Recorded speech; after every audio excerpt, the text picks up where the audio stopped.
안녕하십니까. 지금 우리는 4세기 교부학의 황금 시기를 보고 있습니다.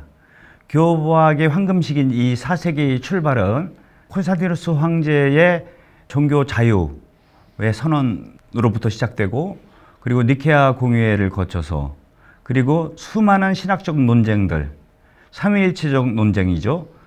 예수님과 성부와의 관계, 그리고 나중에 360년 이후부터는 성령론이 또 이 안에 또 덧붙여지게 됩니다. 이렇게 성부, 성자, 성령에 대한 신학적 의견들이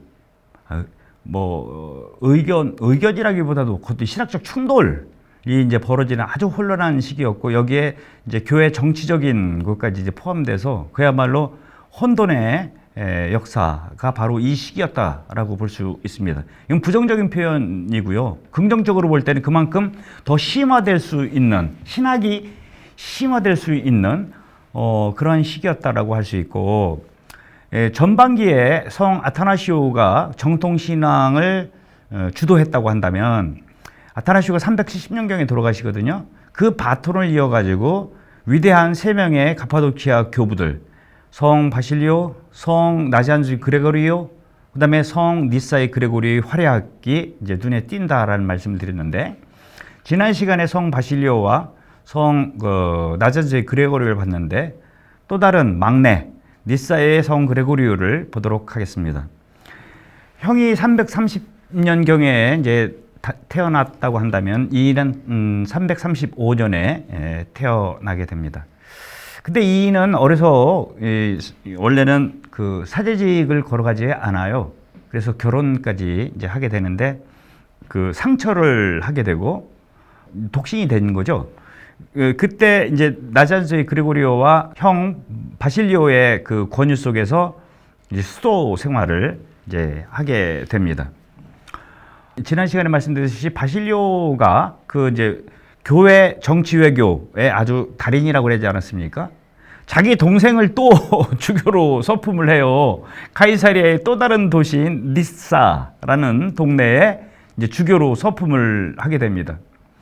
근데 양반은 굉장히 사색적이고 철학적인 그런 성품의 인물이었습니다.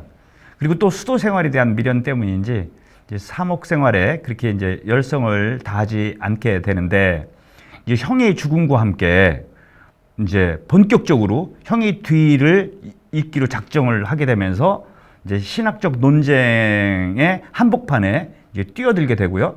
그래서 당연히 이제 381년 콘스탄티노플 공회에 나름의 역할을 하게 됩니다. 그리고 이제 콘스탄티노플 공회가 끝나고 3년 뒤에 이제 384년에 이제 사망하게 됩니다. 이분의 그 신학 작품과 신학적 기여를 조금 알아보도록 하겠습니다. 굉장히 많은 그 성경 관련 문헌들을 남겼어요. 그 중에 아가서주에 같은 경우에는 굉장히 중요합니다. 이 아가서주에 하면 여러분들 생각나는 분 계시죠? 누구예요? 아가서 하면 떠오르는 게 무조건 오리게네스여야만 합니다. 오리게네스는 그 아가서의 그 신부를 한 영혼으로 봤거든요. 신랑 예수 그리스도와의 그 영적인 관계를 아가서로서 뭐라고 해야 되나, 이게 설명했던 분인데, 이 세 명의 가파도키아 교부들은 어떻게 보면 오리게네스를 한 번도 보지 않았지만 오리게네스의 제자라고 볼 수가 있어요.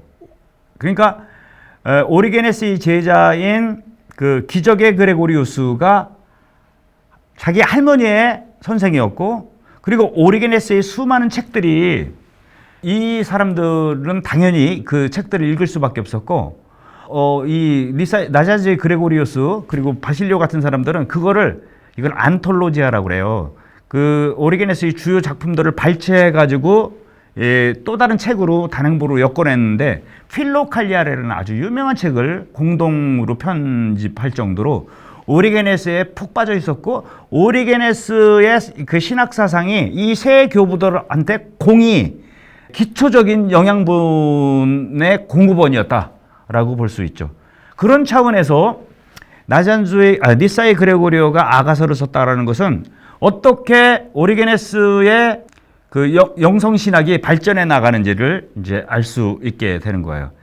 니사의 그레고리오는 신학적으로도 볼 때 자기 두 형, 그러니까 바실리오와 나시안주의 그레고리오를 더 발전시키고 더 공고한 그런 측면도 있지만, 이분은 어떻게 보면 그리스도교의 수덕 신비 신학의 새로운 장을 열었다. 물론 이 출발점은 오리게네스라고 볼 수 있는데, 이 오리게네스의 바통을 이어가지고 니사의 그레고리오가 이제 더 이제 신학적으로, 말 그대로 요즘으로 치면 영성 신학을 시작했다라고, 오리게네스가 영성 신학에 어떤 씨앗을 뿌렸다고 한다면은 이제 그게 자라고 성숙되고 뭐 이런 역할을 니사의 그레고리오스가 했다고 할 수 있어요.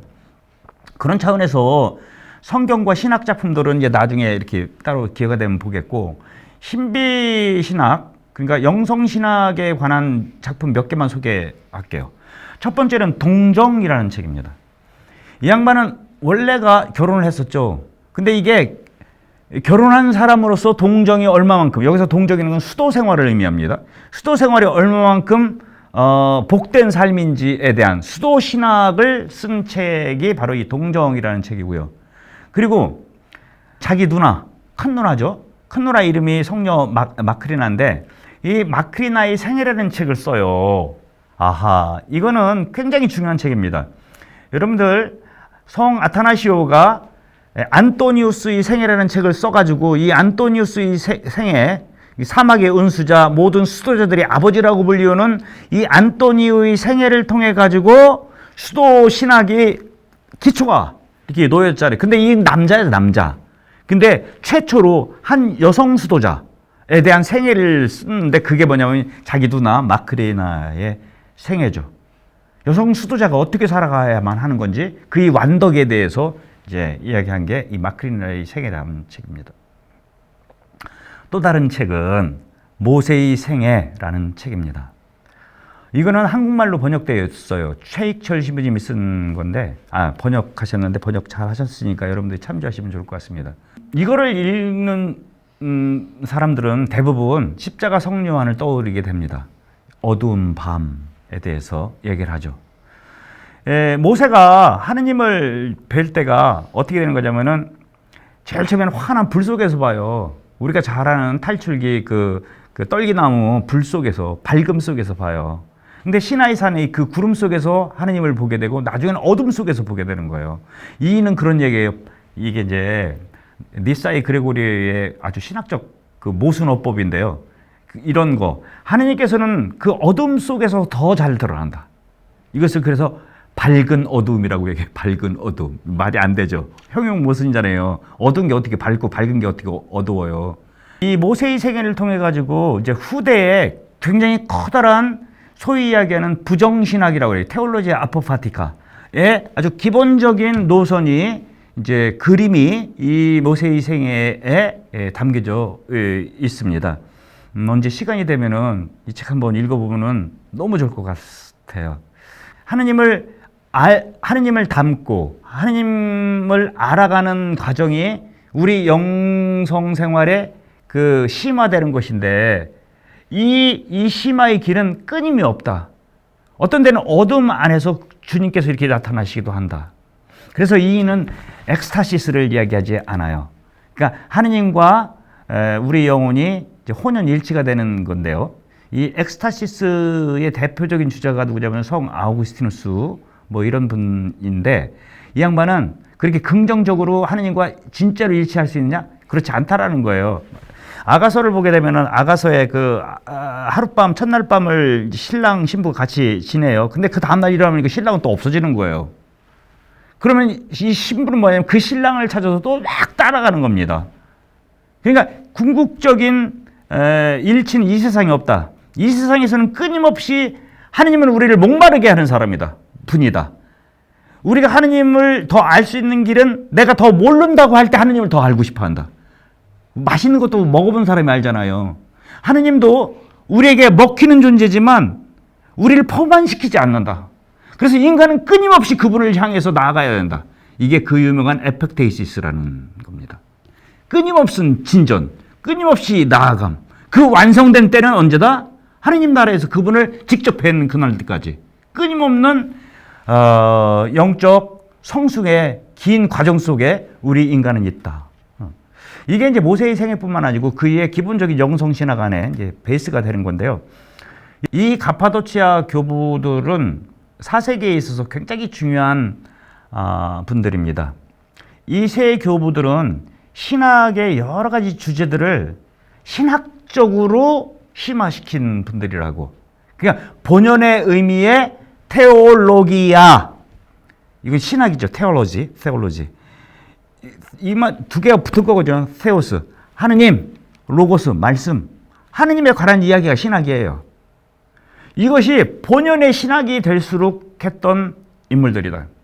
그 전에 많은 교부들은 문제가 다 있어서 그 문제를 해결하기 위해서, 그래서 이 콘트라, 누군가를 반박하고 논박하고 대항하고 균형이 좀 덜 잡힌 신학이었다면, 이분들에게 있어서는 신앙의 굉장히 중요한 여러 가지 주제들, 하느님부터 시작해가지고 한 영혼이 어떻게 하느님께 나아가는지, 이 모든 것을 이제 숙성시켰다. 본연의 신학의 궤도로 이렇게 올려놓은 분들이 이 가파도치아 세 명의 교부들이라고 볼 수 있겠습니다.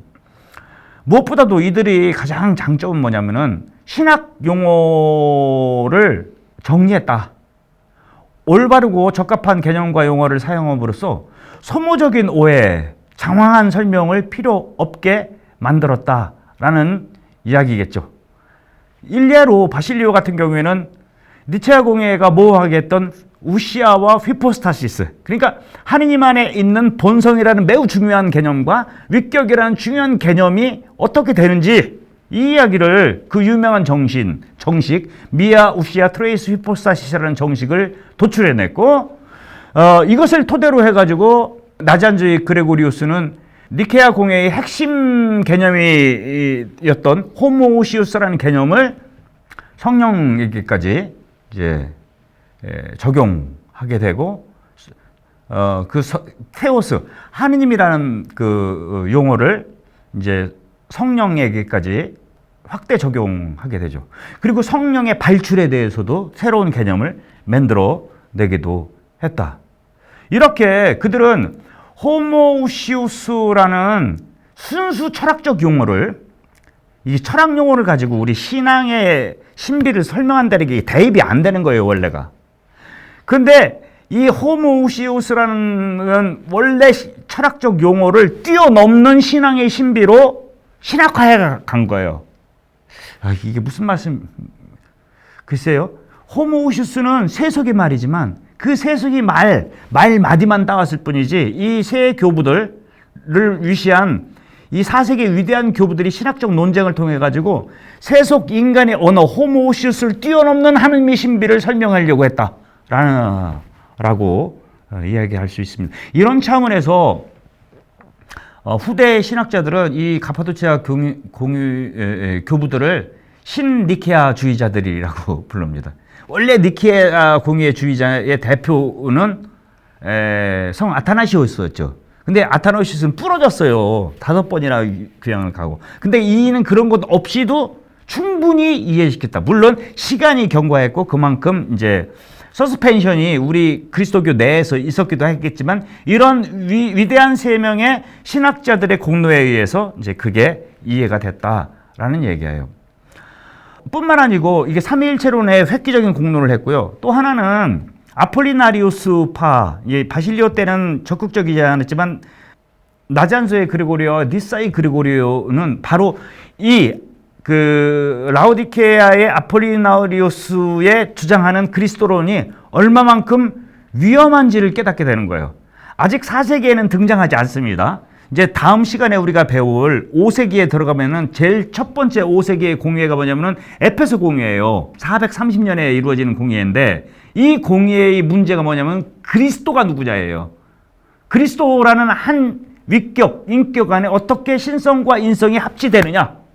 삼위일체로는 한 본질 안에 세 위격이 어떻게 일치하느냐, 이게 문제였다고 한다면, 그리스도로는 한 위격 안에 두 본성이 어떻게 일치하느냐, 이 이야기에 출발했던 게 라오디체아의 아폴리나리우스고 실수했죠. 이 실수를 정확하게 지적한 분들이 누구냐면은 두 명의 그레고리오들이라고 얘기할 수 있죠. 지난 시간에 얘기했듯이 그 유명한 quod non est assumptum non est sanatum. 그러니까 취함받지 못하는 것은 non est sanatum. 구원되지 않는다, 치유되지 않는다라는 아주 유명한 정식을 만들게 되는데 4세기, 그러니까 니체아 공의회, 칼체돈 공의회, 그 다음 5세기, 6세기에 이루어지는 그리스도론 논쟁에 있어서 가장 핵심적인, 마치 수학에서 구구단처럼 이렇게 사용되는 이것을 이제 두 명의 그레고리우스들이 이야기했다라고 얘기할 수 있겠습니다. 이렇게 가파도치아 교부들의 신학적 공로는 비단 신론, 삼위일체론, 그리스도론에 아주 혁혁한 공로를 했지만 여기에만 국한된 건 아니었었어요. 그들에 의해 그리스도교의 신비주의와 영성이 이제 학문으로 정착되게 이릅니다. 물론 신비주의와 영성은 학문으로 끝나서는 안 되는 거예요. 그분과 실존적이고 체험적인 일치, 현실 삶 안에서의 영성이 중요하지만 이것을 인간의 언어로 설명하는 게 굉장히 중요하거든요. 그 언어로 설명하는 것을 우리는 신학이라고 그래요. 하느님의 신비를 인간의 언어로 설명한다. 이게 신학이죠. 근데 이것을 완벽하게 해냈다. 이게 이제 이 세 교부들의 혁혁한 공로였죠. 바실리오는 그 수도규칙이라는 걸 씀으로 해가지고 현대의 수많은 수도자들이 그 규칙서를 바라보면서 하느님께 나아가고 있고요. 그리고 니사의 그레고리오는 하느님의 구체적인 한 영혼이 하느님께 어떻게 상승 진보해 나가는지에 대해서 얘기를 했죠. 뿐만 아니고 바실리오 같은 경우에는 그 모랄리아, 도덕집이라는 책인데 이 책은요 너무 재밌어요. 나는 누구냐 이걸 따지는 건데 여러분들은 누굽니까? 여러분들이 바실리오는 수도 생활을 하기 전에 나는 누구냐로부터 묻기 시작해요. 근데 프로이드든지 현대 인간학에서 인간을 정의하는 게 너무너무 많죠. 근데 이 시대에 지금으로부터 1700년, 1600년 전에 바실리오는 나를 어디서 찾냐면 성경에서 찾아요. 나는 누구예요? 예수 그리스도라는 포도나무에 붙어있는 가지다. 나는 누구냐? 세상의 빛이다. 나는 누구냐? 그리스도를 따르는 나는 누구냐? 세상의 소금이다. 나는 누구냐? 이렇게 성경에 나와 있는 말씀으로 나를 찾는 거예요. 기가 막힌 거죠. 그러니까 제가 드리고 싶은 말씀은 뭐냐면은 나의 정체를 한 그리스도인의 정체를 철저하게 성경으로부터 파악해 나 이렇게 하려고 했다. 바실리오에게 있어서 그리고 두 그레고리오스들에게 있어서 이 사람들의 목적은 수도자가 아니었었어요. 어떻게 하면은 한 그리스도인이 완벽하게 제자가 될 수 있고 완벽하게 그리스도와 닮을 수 있고 완벽하게 하느님과 일치할 수 있느냐? 이게 문제였던 거죠. 그런 차원에서 이들은 복음의 근본주의자들입니다. 어떻게 하면 복음대로 살 수 있느냐? 이거를 이제 인간의 언어, 개념으로 설명했죠. 여기에 나가는데 인간의 노력도 필요하죠. 어떻게 하면 정욕과 악덕으로부터 우리가 해방되어야만 하고 이 덕을 향한 끝없는 진보, 에펙테이시스, 끝없는 진보를 통해 나가야만 하냐. 그럼 또 성경만으로 했느냐? 그렇지 않아요. 이미 기존에 있던 철학적 뭐라고 해야 되나? 그 개념도 흡수합니다. 스토이즘, 플라토니즘적 철학적 사고가 이 카파도치아 교부들 안에도 다소간의 영향을 미치게 됩니다.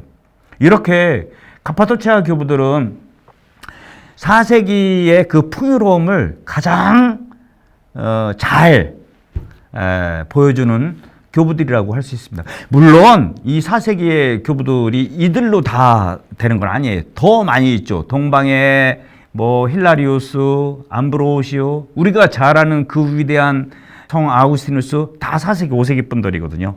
이런 위대한 교부들, 이 카파도치아 교부를 제외한 다른 교부들은 이제 다음 시간에 이렇게 보도록 하겠습니다.